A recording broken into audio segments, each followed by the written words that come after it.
Hello दोस्तों, आज हम पढ़ेंगे। डिफरेंशियल इक्वेशन का क्वेश्चन है ये।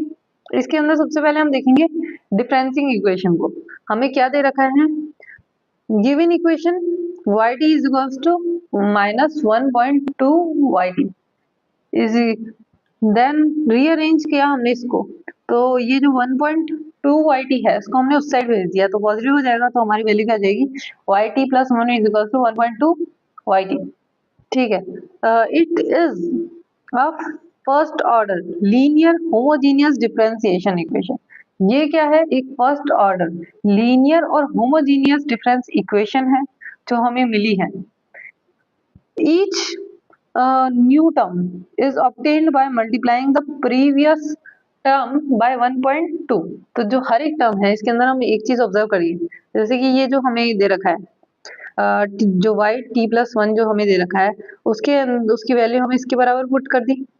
तो हमें इससे क्या पता चल रहा है कि जो हर एक जो नई टर्म है वो किसके बराबर हो जाएगी? प्रीवियस टर्म को अगर हम 1.2 से मल्टीप्लाई करें तो जो नई टर्म निकल जाएगी हमारी, ये चीज है। और सेकंड हमने देखा कि भाई सीक्वेंस जो है किसका सीक्वेंस फॉर्मेशन हम देखेंगे स्टार्टिंग फ्रॉम y1 से सीक्वेंस फॉर्मेशन क्या हो रहा है। देखो y2 की वैल्यू क्या आ जाएगी 1.2 y1 और y3 की वैल्यू क्या आ जाएगी 1.2 y2। इसको हम 1.2 का होल स्क्वायर y1 भी लिख सकते हैं। सिमिलरली हम इसको पैटर्न के फॉर्म में भी लिख सकते हैं, मतलब 1.2 को उतनी बार मल्टीप्लाई कर दे जितनी बार हमें चाहिए। ठीक है, तो जनरल टर्म जो होगी वो क्या हो जाएगी?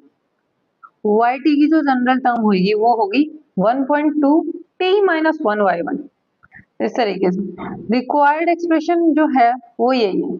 तो ये बहुत इजीली हमने सॉल्व कर लिया, क्योंकि उसके अंदर हमें पूछा था कि भाई टी के टर्म्स में फॉर्म करो और उसमें y1 दे रखा था। तो हमने क्या करा सबसे पहले कि भाई इसको है ना इस पैटर्न में फॉर्म कर लिया और हमने ये पता लगा लिया कि भाई ये एक first order linear homogeneous difference equation है, जिसके अंदर हमने ये जान लिया कि भाई हर एक नया जो टर्म है वो पुरानी टर्म के अंदर 1.2 मल्टीप्लाई कर देंगे तो आ जाएगा।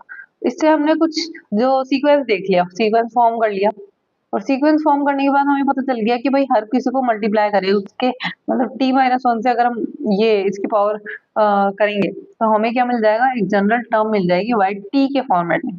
ऐसे इसका ध्यान रखना। देन हम बात करेंगे अब एडिशनल इंफॉर्मेशन की। तो देखो जो फर्स्ट जो दे रखा है हमें वो है वाई टी 1.2 टी y1 है ना।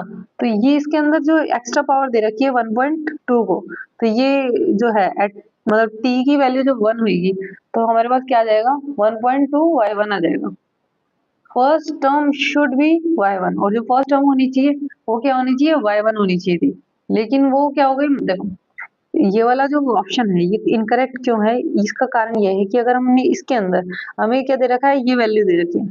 अगर हमने इसके अंदर t की वैल्यू 1 रखी तो हमारे पास क्या आ जाएगा y1 is equals to 1.2 y1। ये क्या हो जाएगा? गलत हो जाएगा। ठीक है, देन हमारे है ना हमने इसके अंदर t की वैल्यू क्या रखी? 1 रखी। 10 ना ये भी है ना मैच नहीं हो रहा, क्योंकि t की वैल्यू 1 रखने पे हमें क्या मिल रहा है? वो है 1.2 की पावर 2 y नॉट, मतलब y1 नहीं मिल रहा है इसके अंदर। और इसके अंदर जो ये लास्ट वाला थर्ड ऑप्शन है इसके अंदर भी अगर हम t की वैल्यू 1 रखेंगे तो हमारे पास क्या मिल रहा है? y नॉट मिल रहा है प्लस c, y1 नहीं मिल रहा। जब हम t की वैल्यू 1 रखें तो जो y1 है वो y1 के बराबर हो जाना चाहिए। तो हम इस ये जो मेथड है इसको हम एलिमिनेशन मेथड के थ्रू भी कर सकते हैं इस चीज को। उससे पहले सबसे पहले हम इनकरेक्ट मेथड के बारे में जान लिए कि भाई ये इनकरेक्ट क्यों है। क्योंकि जब हमने इनके अंदर वैल्यू पुट करी 1, वो तो हमारे पास y1 नहीं आया, अलग अलग वैल्यूज आई इसके अंदर। 1 पुट करने पे भी वैल्यू नहीं आएगी इसके अंदर भी। सो एलिमिनेशन मेथड की हेल्प से भी हम इस क्वेश्चन को सॉल्व कर सकते हैं, 11 क्वेश्चन को। जैसे कि हम मान लो हमने हमें एलिमिनेशन मेथड करना है, मतलब t की वैल्यू हमने अगर 1 पुट कर दी तो हमारे पास जो रिजल्ट आना चाहिए वो y1 ही आना चाहिए, मतलब y1 की वैल्यू y1 के बराबर ही आनी चाहिए। तो इनमें से किसके अंदर हम t की वैल्यू 1 करें तो हमारे पास y1 आ जाए। तो देखो सिर्फ और सिर्फ जो थर्ड ऑप्शन है उसके अंदर जब हम t की वैल्यू 1 पुट करेंगे तो हमारे पास y1 जो है उसकी वैल्यू y1 ही आएगी, और बाकी सब में कुछ और आ रही है, तो हमारा थर्ड ऑप्शन करेक्ट हो जाएगा।